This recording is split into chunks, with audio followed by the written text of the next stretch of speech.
Cruising down the highway, windows down low. Sunset paints the sky in a fiery glow.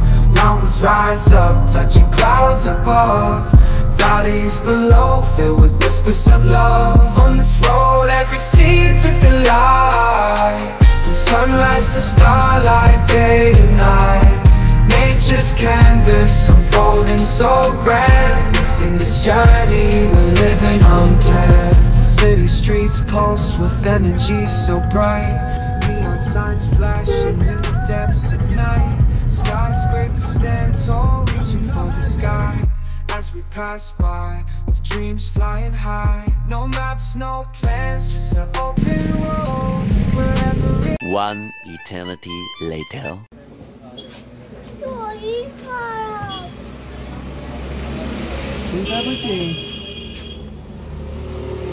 আজ আমরা এসেছি Lamahatta eco পার্কে। আর eco পার্কে ওঠার আগে বাইরের দোকান থেকে খেয়ে নিচ্ছি মোমো। এখানকার মোমো এত সুন্দর খেতে, যে কোনো দোকান থেকেই খাই না কেন দারুণ টেস্টি। কিন্তু বুকু বলল মা আমি ম্যাগি খাবো, তাই ওর জন্য নেওয়া হলো ম্যাগি। আর আমাদের দুজনের জন্য 1 প্লেট ভেজ আর 1 প্লেট চিকেন মোমো। খেয়ে দিয়ে নিয়ে লামাহাটার দিকে এগিয়ে গেলাম। অনেকের মতন আমারও প্রশ্ন ছিল কেন এত ওপরের দিকে কষ্ট করে উঠছি। জঙ্গল দেখতে তো একটুখানি ওপরেই পাইন ফরেস্টের মধ্যে গেলেই হয়ে যেত, এত ওপরে কেন কষ্ট করে উঠছি। তারপরে কর্তামশাই বলল ওপরে একটা দারুণ সুন্দর লেক রয়েছে, সেই লেকের কাছেই আমরা যাচ্ছি। তো তাই কষ্ট করে করে করে করে উঠছিলাম। আমাদের থেকে আমার ছেলের বেশি এনার্জি, সে তো তরতর করে উঠে যাচ্ছে তার পাপার সঙ্গে। আর আমি হয়ে গেছি বুড়ি, আমি আর যেতে পারছি না। এমনিতেই একটা পা নড়বড়ে হয়ে গিয়েছে সিঁড়ি থেকে পড়ে গিয়ে। তারপরে দম এত হাই ফাই করছিল, মনে হচ্ছিল যেন হৃৎপিণ্ডটা খুলে হাতেই চলে এলো। পাইন ফরেস্ট দেখতে দেখতে আমার কিন্তু দারুণ ভালো লাগছিল। যে ক্যানভাসে আঁকি তার ফ্রেম তৈরি হয় এই পাইন গাছের কাঠ থেকে। এটা দেখেই আমার কেমন একটা ভালো লাগছিল। পাইন গাছগুলোর হাত দিয়ে দেখছি। हम होंगे कामयाब, बुक बोलो। हम होंगे कामयाब, हम होंगे कामयाब एक दिन। চাঁদের পাড়ে যাচ্ছে আমরা আস্তে আস্তে। বাবা খুব তো গান করলাম, এবার আমি উঠবো কি করে? দাঁড়িয়ে যাও, আমি যাই। বাবাদের মনে হয় দারুণ ভালো এনার্জি থাকে। বাচ্চাকে কোলে করে নিয়ে আমার আগে তরতর করে উঠে যাচ্ছে, অনেকটা আগে করে চলে যাচ্ছিল। আমি আর তো যেতেই পারি না, তাই পিছন থেকে একটুখানি ভিডিওই করে নিলাম।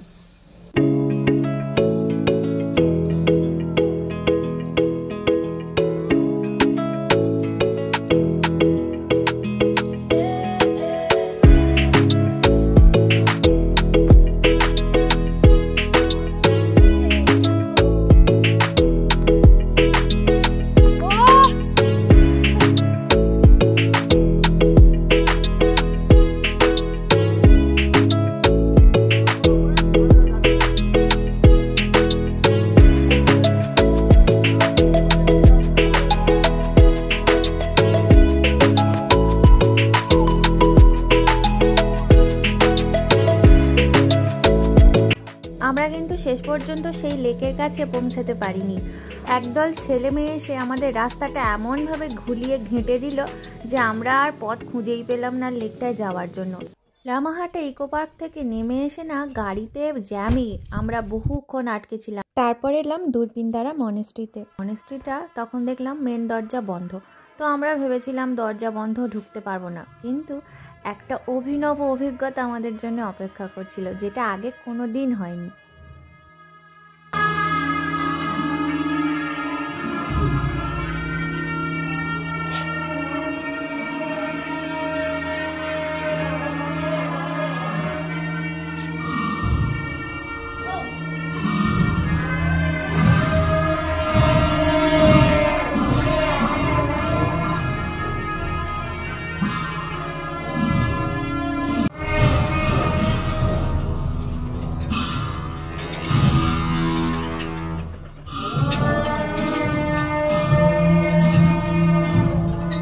মসজিদে তখন প্রার্থনা চলছিল। কোনোদিন ভাবিনি যে কোনো বৌদ্ধ মঠে গিয়ে এরকম প্রার্থনা শুনতে পাবো। তিব্বতী ভাষায় কিনা জানি না, তবে গায়ে ভীষণ কাঁটা দিচ্ছিল। তারপর ওখান থেকে এলাম ভুতুড়ে হন্টেড হাউস মর্গান হাউসে, যেখানে ক্যামেরা ভিডিও নিচ্ছিলই না, এরকমভাবে কেঁপে কেঁপে যাচ্ছিল, কেন জানি না। ভূতই বোধহয় বাধা দিচ্ছিল। আর সামনের এখানে নাকি মর্গান সাহেব গল্ফ খেলতো। যাই হোক বাবা, ভুতুড়ে ব্যাপার স্যাপার বাদ দিয়ে আমরা দেখতে গেলাম লাভার্স পয়েন্ট। তো লাভার্স পয়েন্টে গিয়ে এখানে আমরা খুব ভালো একটা ফ্রুট স্যালাড খেয়েছিলাম। আর ওই দূর থেকে নীল রঙের যে বস্তুটা ভেসে যাচ্ছে ওটা কিন্তু রাফটিং হচ্ছে। একদিকে তিস্তা আর আরেকদিকে রঙ্গিতের মিলনস্থল এইখানটায়। কি দারুণ না, একদিকে ঘোলাটে জল আর একদিকে পুরো সবুজ জল।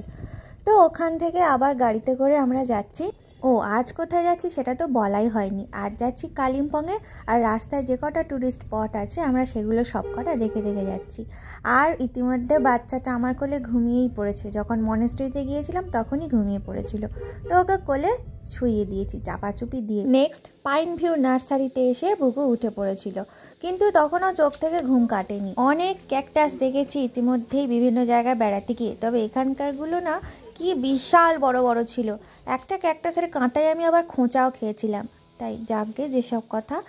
তো এই সব বড় বড় ক্যাকটাসগুলো দেখে তারপর ওখানে বিভিন্ন ধরনের অনেক রকমের গাছ বিক্রিও হচ্ছিল, সেই সমস্ত কিছু দেখে তারপরে আমরা ওখান থেকে চলে গেলাম আবার গাড়িতে ওখান থেকেও বেরোতে আমাদের আধ ঘন্টা মতন সময় লেগেছিল। দেখো কি বিশাল বিশাল ক্যাকটাস।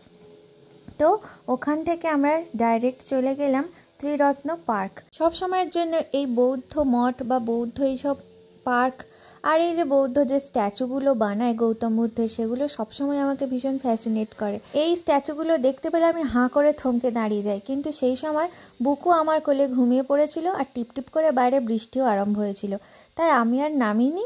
ওর পাপাই গিয়ে এই ভিডিওগুলো করে এনেছিল।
চলে এসেছি কালিম্পংয়ের হোটেলে। আর কি কষ্টে যে ঘুমন্ত বাচ্চাকে কোলে নিয়ে ব্যাগপত্র সামলে নেমেছি, সে গল্পের উপর না ইতি টেনে দিলাম। এই ছিল আমাদের রুমটা। ঘরে ঢুকেই এরকম একটা আয়না ছিল, আর টিভি ছিল, তারপরে একটা লাগেজ রাখার একটা ক্যাবিনেট মতন ছিল, আর বিছানাটা ছিল দারুণ বড় একটা। আর রুমটাও ভীষণ সুন্দর, ছিমছাম পরিষ্কার পরিচ্ছন্ন ছিল। হোটেলটা কিন্তু ছিল একটা পুরানো বাড়ি, সেটাকে এরকম ডিকনস্ট্রাক্ট করিয়ে মেরামত করিয়ে সারিয়ে সুরিয়ে এত সুন্দর একটা রুমযুক্ত হোটেল বানিয়ে। আমাদের এই রুমের এই দিকের জানলাটা দিয়ে দেখা যাবে নিচে বয়ে যাচ্ছে তিস্তা নদী, আর অন্যদিকের জানলাটা খুলে দেখা যাবে বাইরে কাঞ্চনজঙ্ঘা। এখন তো পুরো মেঘে ঢাকা পড়ে গিয়েছে চতুর্দিকটা। আমরা যখন ত্রিরত্ন পার্কে ছিলাম তখনই টিপটাপ করে বৃষ্টি আরম্ভ হয়েছিল। তো এখনই বাইরে একদম মেঘে ভর্তি, মেঘের ঢাকা একদম। তো কিছুই দেখা যাচ্ছিল না, কাঞ্চনজঙ্ঘা আমরা এখান থেকে দেখতে পাইনি। এমনিতেও আমাদের হোটেলে পৌঁছাতে বেশ সন্ধে সন্ধে হয়ে গেছিলো, তবে আমি নিশ্চিত আকাশ পরিষ্কার থাকলে এদিক থেকে কাঞ্চনজঙ্ঘা দেখা যেত। ওই যে দূরে দেখা যাচ্ছে নদী, আর এই পারের জানলাটা আমি একটু খুলি। আমাদের আজকের এই হোটেলের নাম ছিল সুমিত শেরপা মাউন্টেন ইন। তো সুমিত বা সামিত যা খুশি বলা যেতে পারে। এরকম নীল নীল আসছে কেন গো? হ্যাঁ এইবার ঠিক হয়েছে। দেখলে বাইরেটা পুরো নীল দেখাচ্ছিল। তো বুকুকে জামা কাপড় ছাড়িয়ে দিয়েছি, ও বসে গেছে বিছানার ওপর একদম বাবু হয়ে টিভি দেখতে। আর আমি এখানে বানিয়েছি চা।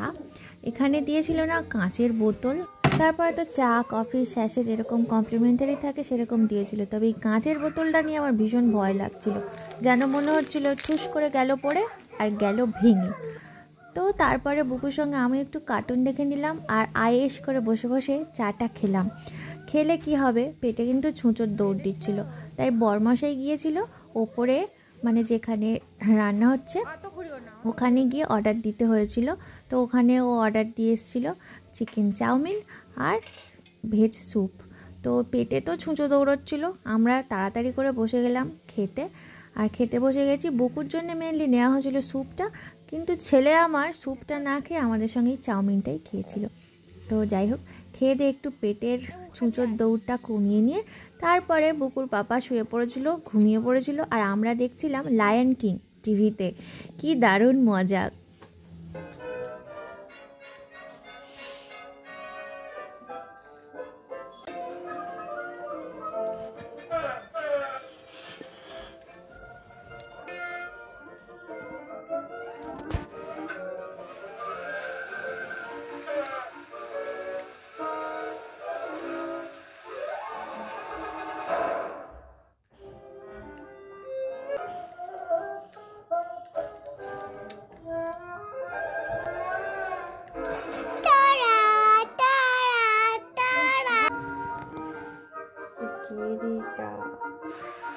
আমাদের বাড়িতে তো বুকু টিভি দেখতে পারে না, মোবাইলও সেরকমভাবে দেখতে পারে না। ঘুরতে এসে হোটেলের টিভি পেয়ে বেশ অনেকক্ষণ দেখেছি, lion king, Tom and Jerry এইসব দেখে তারপর ডিনারের অর্ডার দিয়েছিলাম। এখানে বিভিন্ন ধরনের আইটেম দেখে নিজেদের আর লোভ সামলাতে না পেরে প্রচুর অর্ডার করে ফেলেছিলাম। ছিল নান, ছিল ভেজ পোলাও, তারপরে ছিল পনির মাখনি, আর ছিল বাটার চিকেন। ও হ্যাঁ, তন্দুরি রুটিও আবার নিয়েছিলাম। এত কিন্তু বলাই বাহুল্য আমরা খেতে পারিনি, তবে প্রত্যেকটা খাবারই না কি দারুণ টেস্টি ছিল।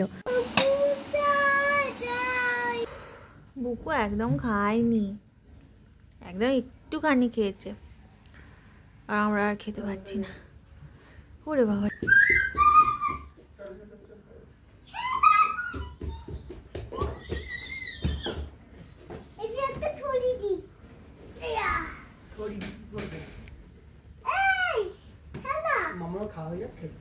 বুকু ওইখানে কিন্তু যাবে না, ওখানে বোতল আছে বাবা, ভেঙে যাবে, আমার খুব ভয় লাগছে। কাঁচের বোতল, টেবিল আমি খাচ্ছি না। ওই হয়েছে হয়েছে, না এবার থাক থাক থাক।